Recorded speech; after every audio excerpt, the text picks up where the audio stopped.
সংস্কারের নামে বিভিন্ন নতুন প্রস্তাব সামনে এনে বিএনপিকে বেকায়দায় ফেলতে চাচ্ছে অন্তর্বর্তী সরকার, এমনটা মনে করছে দলটি। তারা বলেছেন, জাতীয় ঐকমত্য কমিশন এমন সব সংস্কার প্রস্তাব আনছে যা বাস্তবায়নযোগ্য নয়, যার কারণে এই বিষয়টা প্রলম্বিত হচ্ছে। গত সোমবার রাতে রাজধানীর গুলশানে বিএনপি চেয়ারপারসনের রাজনৈতিক কার্যালয়ে অনুষ্ঠিত স্থায়ী কমিটির বৈঠকে এমন আলোচনা ও সিদ্ধান্ত হয় বলে বৈঠক সূত্রে জানা গেছে। বিএনপির ভারপ্রাপ্ত চেয়ারম্যান তারেক রহমান লন্ডন থেকে ভার্চুয়ালি সংযুক্ত হয়ে বৈঠকে সভাপতিত্ব করেন। বৈঠকে বিএনপি নেতাদের অভিমত, গণতন্ত্রের ইতিহাসে দেশে দেশে যেগুলোর স্বাভাবিক প্র্যাকটিস আছে সেগুলো কমিশন উপেক্ষা করতে চাচ্ছে। যুক্তরাজ্য, ভারত সহ অনেক দেশে দলীয় প্রধান ও প্রধানমন্ত্রী একই ব্যক্তি হওয়ার নজির রয়েছে। বাংলাদেশেও দলের প্রধানই সারা জীবন প্রধানমন্ত্রী হয়ে আসছেন।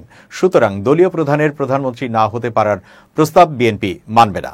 বৈঠকে গত সোমবার উত্তরায় মাইলস্টোন স্কুল অ্যান্ড কলেজের ভেতরে বাংলাদেশ বিমান বাহিনীর প্রশিক্ষণ বিমান বিধ্বস্ত হয়ে হতাহতের মর্মান্তিক ঘটনায় গভীর শোক প্রকাশ করা হয়। এ বিষয়ে সভায় শোক প্রস্তাব গৃহীত হয়। সভায় নিহত ছাত্রছাত্রী ও পাইলটের বিদেহী আত্মার মাগফিরাত, আহতদের আশু সুস্থতা এবং শোক সন্তপ্ত পরিবারের প্রতি সহমর্মিতা প্রকাশ করা হয়। বৈঠকে দলীয় প্রধানের প্রধানমন্ত্রী হতে পারা না পারা, রাষ্ট্রপতি ও প্রধানমন্ত্রীর মধ্যে ক্ষমতার ভারসাম্য নিয়ে আলোচনা হয়েছে। বিএনপি নেতারা মনে করছেন, রাজনীতিতে ক্রিয়াশীল অন্য দলগুলো অনেক বড় দল নয়। নির্বাচন হলে তাদের ক্ষমতায় যাওয়ার সম্ভাবনাও ক্ষীণ। সেক্ষেত্রে ঐকমত্য কমিশনের সব প্রস্তাব মেনে নিলেও তাদের কোনো সমস্যা নেই। কিন্তু বিএনপির পক্ষে এই সিদ্ধান্ত, অর্থাৎ দলীয় প্রধানের প্রধানমন্ত্রী হতে না পারা, মেনে নেওয়া কঠিন। এর পক্ষে যুক্তি তুলে ধরে কমিটির একজন সদস্য বলেন, তাছাড়া নির্বাচনে সংখ্যাগরিষ্ঠতা পাওয়া দলের সংসদীয় কমিটি ঠিক করে থাকে কে প্রধানমন্ত্রী হবেন। এখানে কোনো আইনি বাধ্যবাধকতা থাকা উচিত নয়। সংখ্যাগরিষ্ঠতা পাওয়া দলের সংসদীয় কমিটি যদি মনে করে তারা দলীয় প্রধানকেই প্রধানমন্ত্রী নির্বাচন করবে, তাহলে গণতান্ত্রিক এই প্রক্রিয়ার সুযোগ বন্ধ করা ঠিক হবে না। বিএনপির স্থায়ী কমিটির দুজন সদস্য বলেন, বর্তমানে অযৌক্তিক অনেক সংস্কার প্রস্তাব আনা হচ্ছে, যার উদ্দেশ্য বিএনপিকে বেঁধে ফেলা। কারণ বিএনপি দেশের সবচেয়ে বড় রাজনৈতিক দল। অবাধ সুষ্ঠু নির্বাচন হলে ভবিষ্যতে বিএনপি রাষ্ট্রীয় ক্ষমতায় যাবে। সম্প্রতি বিভিন্ন সংগঠনের জরিপেও সেই তথ্য উঠে এসেছে। সুতরাং কোনো অযৌক্তিক সংস্কার প্রস্তাব বিএনপি মানবে না। তাদের যুক্তি, বিশ্বের গণতন্ত্রের সূতিকাগার হিসেবে পরিচিত যুক্তরাজ্যে দলীয় প্রধান ও প্রধানমন্ত্রী একই ব্যক্তি হয়ে থাকেন।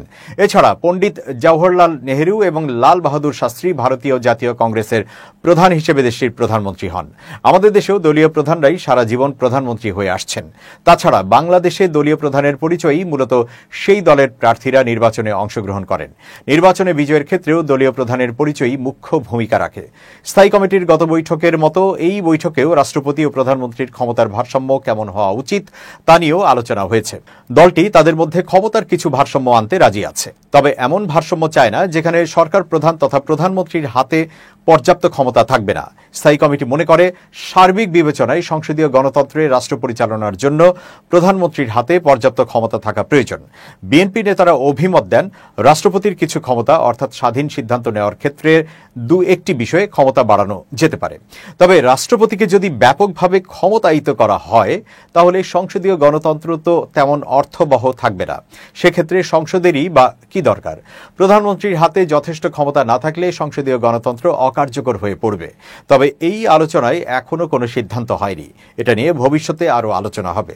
সভায় স্থায়ী কমিটির সদস্যদের মধ্যে ড খন্দকার মোশাররফ হোসেন, মির্জা আব্বাস, গয়েশ্বর চন্দ্র রায়, ড আব্দুল মঈন খান, নজরুল ইসলাম খান, মির্জা ফখরুল ইসলাম আলমগীর, আমির খসরু মাহমুদ চৌধুরী, সালাউদ্দিন আহমেদ, সেলিমা রহমান, ইকবাল হাসান মাহমুদ টুকু, হাফিজউদ্দিন আহমদ ও অধ্যাপক ড AZM জাহিদ হোসেন উপস্থিত ছিলেন।